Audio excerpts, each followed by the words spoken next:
Welcome, everybody, to Pinfalls and Passports. For those who don't already know, this is a podcast for people just like you who love the sport of professional wrestling. And for members of our WWE Travel Community Discord server, I'm a member of the WWE Travel Community. Come join one of the fastest growing pro wrestling communities online. You can find the Discord invite link here in the podcast bio. And don't forget to follow us on Instagram at Pinfalls, on X at Pinfalls, and TikTok at Pinfalls. And please don't forget to follow and subscribe to this podcast to keep up to date with all the things involved in the world of pro wrestling. My name is Dork Chop. This is Pinfalls and Passports. And joining me for this episode is our resident AEW expert, Mira. What up, gang? Alright, what do we have here, Dork Chop? What do we have going on? I believe that AEW had a rather consequential show in New York City on the 24th of May. Second to me birthday. Oh, this is a great show. No, but seriously, Double or Nothing was worth staying up for. I actually took like holiday shifts, so then I went to work on Memorial Day, so I stayed up really late, but it was worth it. So we start out with 0 Hour, Divine Dominion versus Zeta Steel and Viva Van. They were probably the closest to getting a tag team title shot lasting the 5 minutes. That match was 4 minutes and 46 seconds. They had like 14 seconds, and I was like, they almost did it. So that gives me some hope there. Again, we talked about this right before we started recording, but Tony Khan is introducing a lot of ROH talent, and they're now starting to come up, and you're seeing them on either a Dynamite or Collision or even their pay-per-views now. So that's really cool. I know Viva Van, I seen her at the ROH tapings when they were in Philly last summer. She's really, really good. Zeta Steel, she came from the ID program with WWE, but she wanted more of, more creative, more of her own. And I think this is giving her that opportunity, but that was really cool to see. I really wish they lasted the 5 minutes. Also on 0 Hour, they had the Death Riders versus the Ops. The Death Riders do win. And then the other match was Boom and Doom versus the Shane Taylor Promotions, and do win. It was Boom and Doom in the conglomeration versus the Shane Taylor promotion there. So that was really cool to see. But we opened it with the AEW World Tag Team Championship match, the I Quit match. Great fight. Great fucking fight. A lot of back and forth. A lot of good spots. The one, the only, Beth Copeland shows up during this. Yeah. She gets her revenge on that little weasel Stokely. Her husband and her husband's best friend, they become the new men's tag team champions. That was really cool. I enjoyed that match a lot. That match went a lot longer than what I expected, in all honesty. I'm not going to lie to you, but it was really, really good. It was really fun to watch, just from what I've seen of it. Beth is really fortunate she didn't go through a flaming table. That is true. Speaking of flaming tables, guess who's all elite? Mick Foley. Have a nice day. Mick Foley is all elite. I guess I shouldn't be too surprised given his stances, and I understand why he feels the way he does. And the next logical step would be to do business with AEW, given the stances he's put out there in the world. Because obviously, we're not going to get too much into it, but he ain't feeling comfortable going back to WWE anytime soon. He's not feeling it over there, and that's all right, because he got a new home. Okay, he said when he went in there, it gave him a resurgence. Okay, so there's speculation that he may have a match or something in the near future. I hope not. But I don't really want him to. He can just stay with Renee. He can talk about the matching. He can help. Teach people. Don't step foot in that motherfucking ring. Yes, on top of what he's put his body through over the years, he is 61 years old. So I'm saying, you don't have to do that. You've earned it to where you can be a mentor, where you can be behind the desk and just talk. But sometimes you see stuff, then you just get the urge. So I feel like that's what probably happened with him being at Double or Nothing. But we'll see. Yeah, well, just because you have the urge to itch doesn't mean you have to scratch it. Yeah, don't be like a Ric Flair. He's retired. No, back to this though. So following that, we had Kenote Kateshka versus I'm gonna fuck up his name. I'm just calling him. Kazuchika Okada. It's just a speech impediment, y'all, I promise. But Okada versus Takeshita, and that was for the AEW Intercontinental Championship, and Takeshita defeats him. Yeah. However, we had a certain event happen. So once he wins, the Don Callis family turns Takeshita. Yep. We get the return of Kyle Fletcher, who appears to be leaving his friend. No. And the good old turn happens. Yep. Kyle Fletcher turns on Takeshita, and now Takeshita versus the Don Callis family, protecting his newly won AEW Intercontinental Championship. And that is the feud going into the summer for, I believe, Kyle Fletcher, Okada, the Don Callis family, all of his little family members and things like that. So this is going to be interesting to see play out, because I think this is going to be a big fallout for the Don Callis family once all is said and done. Yeah. Oh, I mean, did we really think that he was going to go face? You know? Kyle? Nah. Yeah, no. It was, we're just sitting there like, when's he going to hit him? When's he going to... There's the clothesline. I was like, Kyle makes a great heel, but like the glimpse of him sticking up for him, like, okay, I can see him being a tweener or a babyface, and I was like, dang. But after that, we had our women's Owen Hart final match. Originally, it was supposed to be Alex Windsor versus Willow Nightingale. That was going to be featured on the Double or Nothing card. However, I think during her match with Red Velvet on Collision for the TBS title, Willow, I guess, really injured her shoulder. So she had to vacate the TBS title, and she had to basically step out of the Owen Hart Cup. So then that match was later replaced with Athena versus Mina Shirakawa, and for that quarterfinal match, and Athena does beat Mina, so she's moving on to the semifinals. Dun, dun, dun, dun. I feel bad for Willow, because I feel like this would have been like a good breakout year for her. The fans love Willow. Yeah. I feel like this might have been her moment, because she did win the Owen Hart, I think 2023 she won. So it would have been the first time it would have been a two-peat, or like a two-peat winner, just not back-to-back. Yeah. But yeah, so wishing her a speedy recovery. Hopefully she can get some rest and come back brand new before 2027 kicks in. So we'll see. Then following that, on the Double or Nothing card, we had Jon Moxley versus Kyle O'Reilly in a no time limit match for the AEW Continental Championship.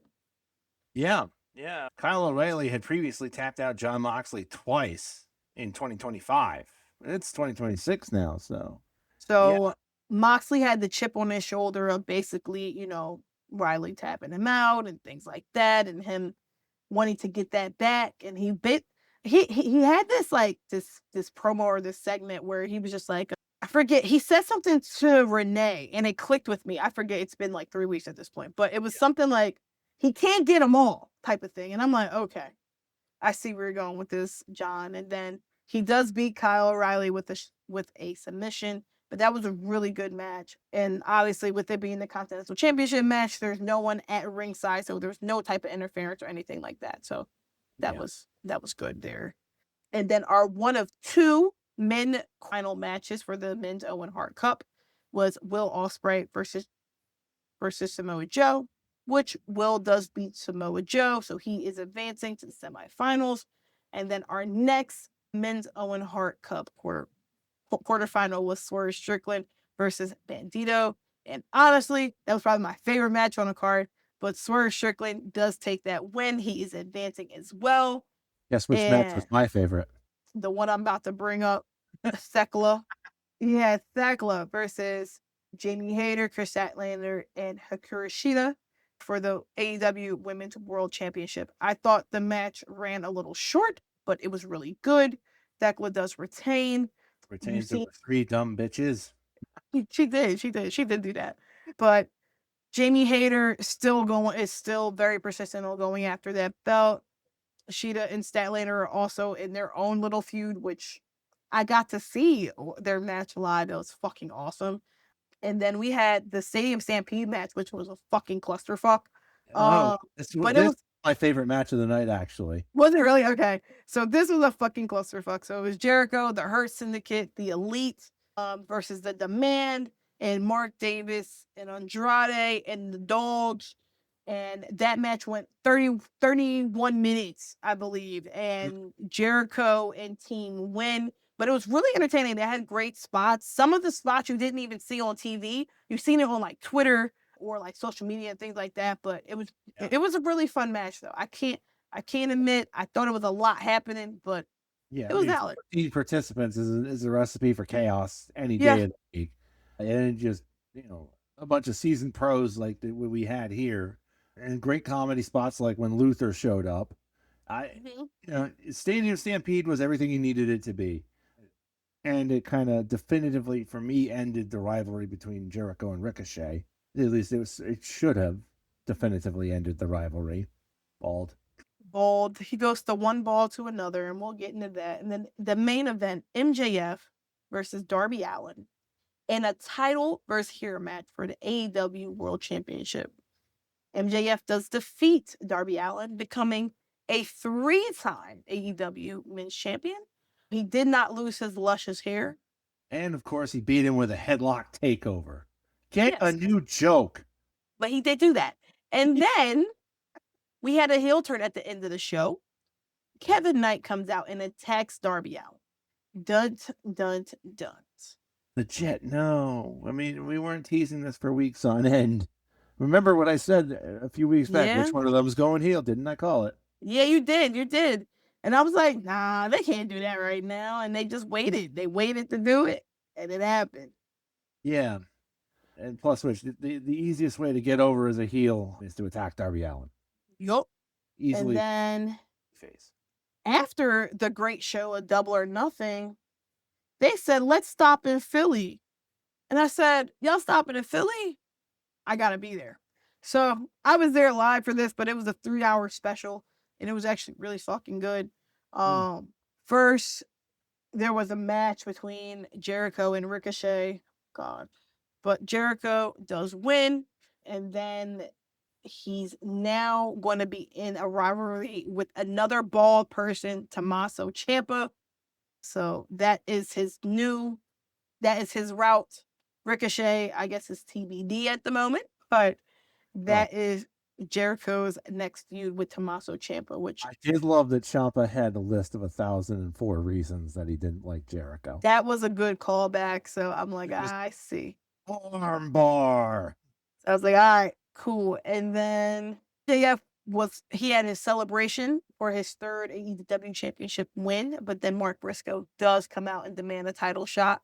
MJF does reject him, and then Rush comes out and be like, if anyone deserves a title shot, it's me. MJF agrees to that, and he defended his belt against Rush the following week, which was a slobber knocker, in my opinion. Kevin Knight, also on the same show, he addresses why he attacked Darby Allin, saying that Allin blew it and that he's not there just to be a part of something. He's coming for the world championship. And he joins voices with the one and the only Don Callis. Yeah, that's the way to stand out. Lose yourself in a giant freaking faction like the Don Callis family. Great idea. I really don't think he needed Don Callis. He just, I think that's what they thought would be best for him.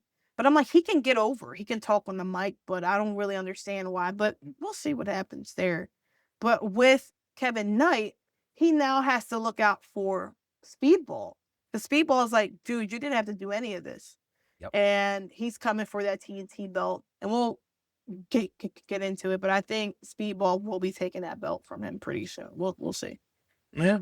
Brody King and Claudio Castagnoli was everything you would expect a slobber knocker like that to be. That match fucking ruled.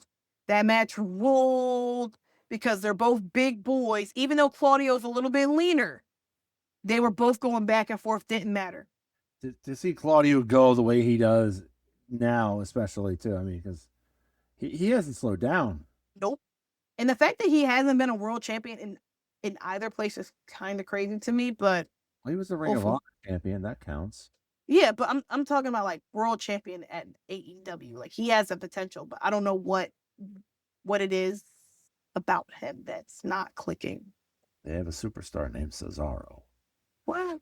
Yeah, but we also had Mark Davis beating Jack Perry in the Owen Cup quarterfinals. What's that? So who would have thought that? Wow, Mark Davis beat Jack Perry. Wow. Again? Heavens to Betsy. But yeah, that was a Dynamite Collision 3-hour special from May 27th. That was pretty cool. So the main event of that show was Chris Statlander versus Hikaru Shida. And that crowd was freaking awesome. Where's that one picture?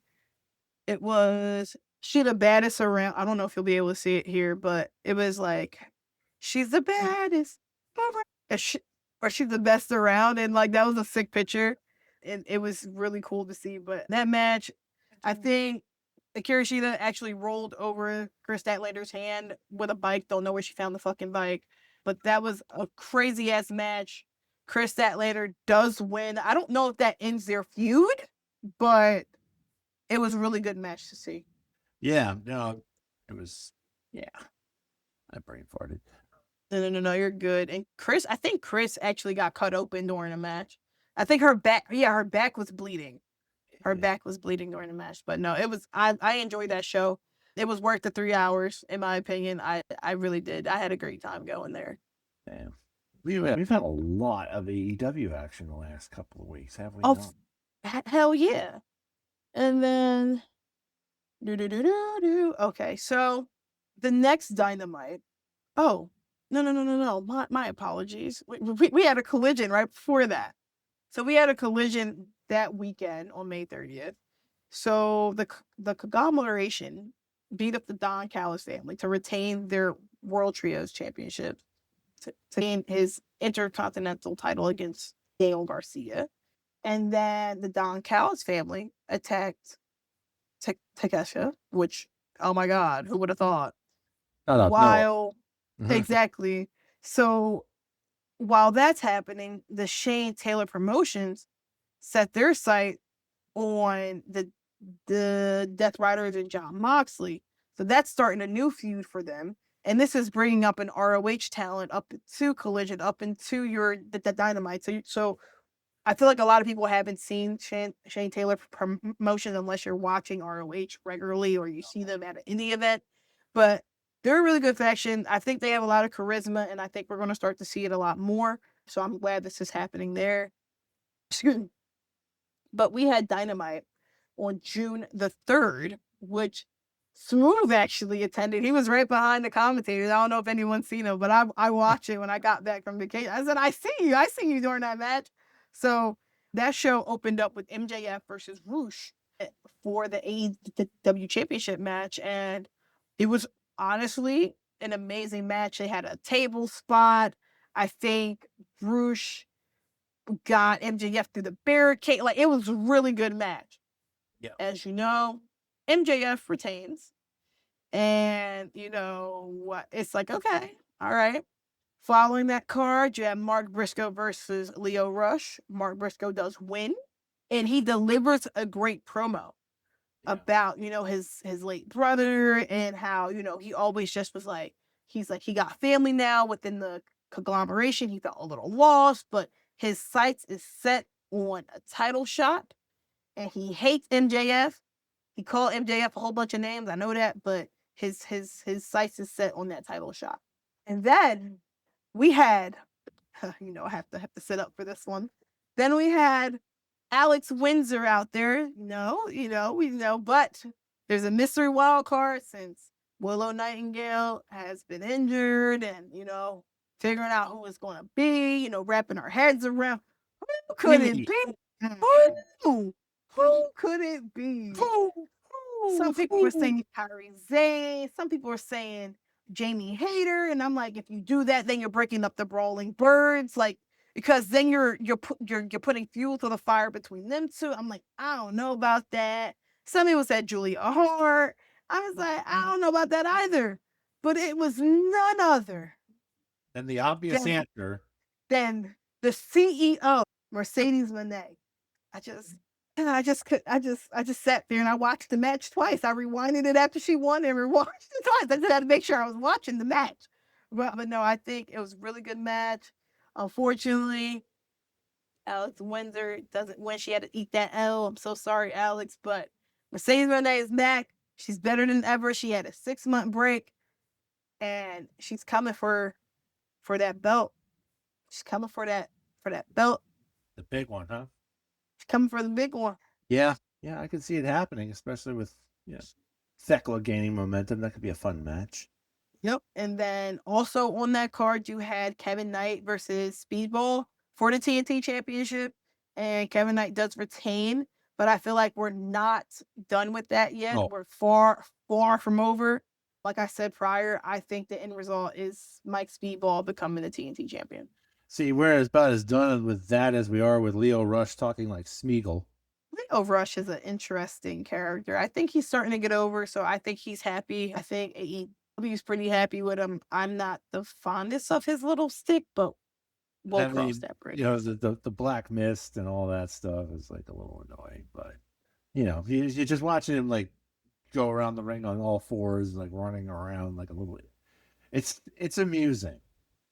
It's got its moments. I will give it that, but then the talking like. Although I did love it when Orange Cassidy was like, "Don't move. You can't see if you don't move." Yup. That was funny. Because then him, who was it? Him, Kyle O'Reilly, Roger Strong. And they're just like, that was really funny. Yeah. And then also on this card, you had Will Ospreay versus Mark Davis in the semifinals match for the men's Owen Hart. So Will Ospreay will be advancing in that finals match. So he's awaiting, I believe it's either Swerve or Brody.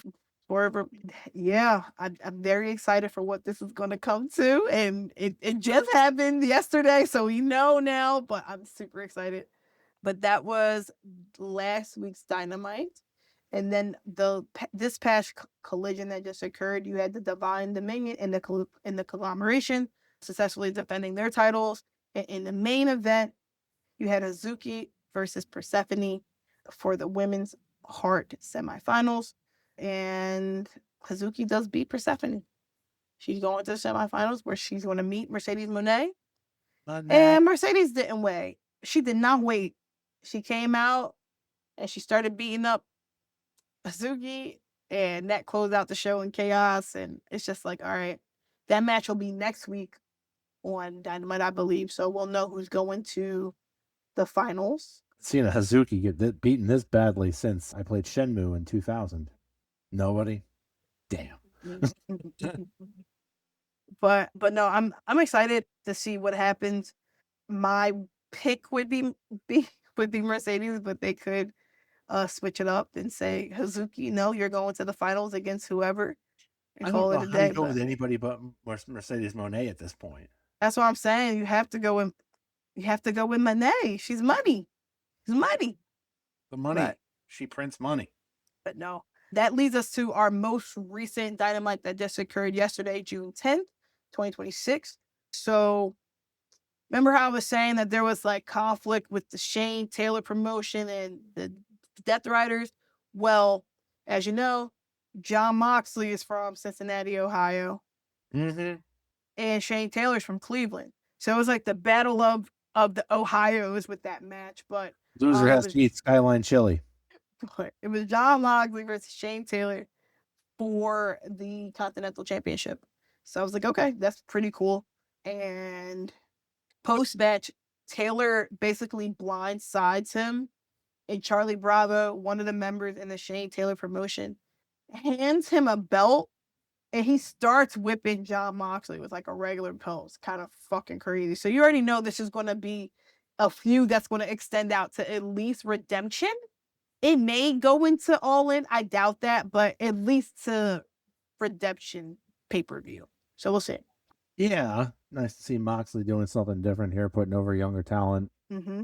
Even though he'd beat it with the Bulldog choke, just the eventual... they're establishing Shane Taylor Promotions as a force to be reckoned with. But yep. So I'm like, all right, I'm cool with that though, because I definitely agree. I'm like, okay, he may have lost, but he's like, you won the battle, but not the war. So I'm like, all right, cool. So we'll see how this goes. Sky Blue competed in, I think, the last quarterfinal match against Maya World. Maya World is an up and coming talent. I've seen her at Indies events. I've Yeah. seen her in ROH. But this past week, her younger brother had passed away. I think it was Monday. So I really wasn't expecting her to be there. But Sari was not clear to compete against Sky Blue. So Maya World did step in and take her place. I think Tony World sees a lot in her because she's been on pay-per-view. She's been on Collision. She's been on ROH. She's been on other Dynamites, if I'm not mistaken. So they do see a lot in her. And guess what happened? Sky Blue lost. Ate the pin. And Maya World is advancing to the semifinals. I'm very proud of her. I don't know how far she will get. I don't know if she's going to go to the finals, but it's really good to see that they have a lot of faith in her because she is a newer talent. I think she just got signed not that long ago, less than a year ago. So the fact that she's in the semifinals, I'm like, okay, they see it. And the crowd was behind her last night. So I'm like, all right, go for it. Oh. Will Yeah. Ospreay, he cuts a promo saying nothing's stopping him going to main event All In. We know. Yeah, no, he's going to be in the main event of All In. He's going to be challenging for the AEW World Championship. It's a matter of who is it going to be. I mean, we're pretty sure it's going to be MJF. More than likely. I don't really see it anybody unless else. Kenny wins it at Redemption. Yeah, but we'll see. And then we had Swerve Strickland versus Brody King in their semifinals match. And Swerve Strickland does win. So he's going to the finals against Ospreay. That should be fun. But Brody does vow for his revenge against Swerve Strickland. So we will see what happens there. But no, I'm super excited. We have Forbidden Door coming up in the next 2 weeks. So that'll be great to look forward to. I know we have Zack Sabre Jr. versus Kenny Omega. We have Swerve Strickland versus Will Ospreay.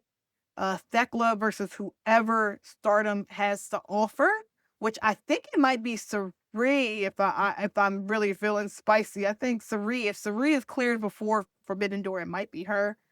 It'll be whoever the women's final, which my prediction will probably be Athena and Monet. Yeah. I mean, that makes the most sense to me. Yeah. Kind of like, Thekla turning away the challenge of whatever dumb bitches come from Stardom. He declared death. Mm-hmm. Yes, she did. Mm-hmm. She did. She declared death. She said death to them. I said, oh, that's kind of harsh. Well, I mean, she did get fired from Japan. She did. So I think those are the two announced matches is Swerve, Billy, Zack Sabre Jr., Kenny Omega. So I'm like, okay. I think those are the and Kenny Omega. I mean, let's just sit down and unpack because so I'm like, that's gonna be really freaking good. Oh, there's gonna be a steel cage match. This is right. It's gonna be a steel cage match. Tony Khan approved this. It'll be a steel cage match. Mark Briscoe versus MJF they need 5 other people. More than likely, Mark Briscoe's choosing the conglomeration, and MJF is going to choose whoever he can pay. And if Mark Briscoe wins, he gets a future guaranteed title shot. So that's really fucking cool. So that's going to be a fun match to see. I'm very excited. That's what I love about these shows with you is that your enthusiasm and your excitement is so palpable. I love it. And I'm like, even if Mark Briscoe doesn't win, like he wins the steel cage match, right? Mm-hmm. And he gets to the title shot opportunity. If he does lose, that's okay because he's going to have the crowd behind him. Either MJF's going to have some type of slick finish or something, and he's going to get a rematch or something. And I'm just like, it's going to be a beautiful story when Mark ultimately does become a champion, like a world champion in AEW. I feel like people counted him out, and he's a tri-state boy, so I got to support him. So is MJF, I guess, but MJF ducking Bobby Orlando in Rhode Island, making Andrade face him instead. But no, so I don't know. I think AEW has been on a good wave of shows and pay-per-views. I didn't really like this past the Dynamite. There was a promo to open the show with Tommaso Ciampa and like Jericho, and it wasn't the best promo. Jericho kind of saved it towards the end, but it was kind of just like, all right, cool. But no, most of their shows have been home runs, in my opinion, on like the last few weeks. But there's been some where like, all right, we don't really need all of this, so we'll see. But I'm excited for Forbidden Door, Redemption, All In. We'll be there for All In. So I'm just like excited for the summer. Yeah, because usually major wrestling promotions kind of half-ass their way through the summer, and it's unfortunate, but AEW seems to really be taking that to heart and putting forth a great quality product so far this summer. Yeah. And I think honestly, like with them, they're just trying to get a good fan base. As I'm seeing a lot more online where people are starting to tune in. Yeah, So your present company included. yeah, so I'm like a lot of people are starting to tune in a lot more. So I'm like, I'm just happy to see them get the fans and just get people interested in talking and asking questions, honestly. So Yeah. No, it's been a lot of fun to watch. I mean, Double or Nothing was an amazing show, and they followed it up with bangers ever since. And so you can only imagine that nobody does pay-per-view quite like AEW. So you imagine Forbidden Door, Redemption, and then All In are going to be amazing shows, and we got lots of good stuff to look forward to this summer. yeah, so we'll see. But is there anything else to add? I don't think so. I think that's all of the latest AEW catch up news and such. So if that is all, we have been Pinfalls and Passports. We will be back next week with whatever updates it is for the Forbidden Door card. And yeah, have a great night, everybody. Whenever you are listening, great day, great night. We appreciate you guys for supporting us. Thank you guys for understanding about our vacation hiatus time period, but we will be back on a weekly basis this week and continuous weeks going forward. So thank you guys for your continuous support, and we'll catch y'all next week. All right, see you.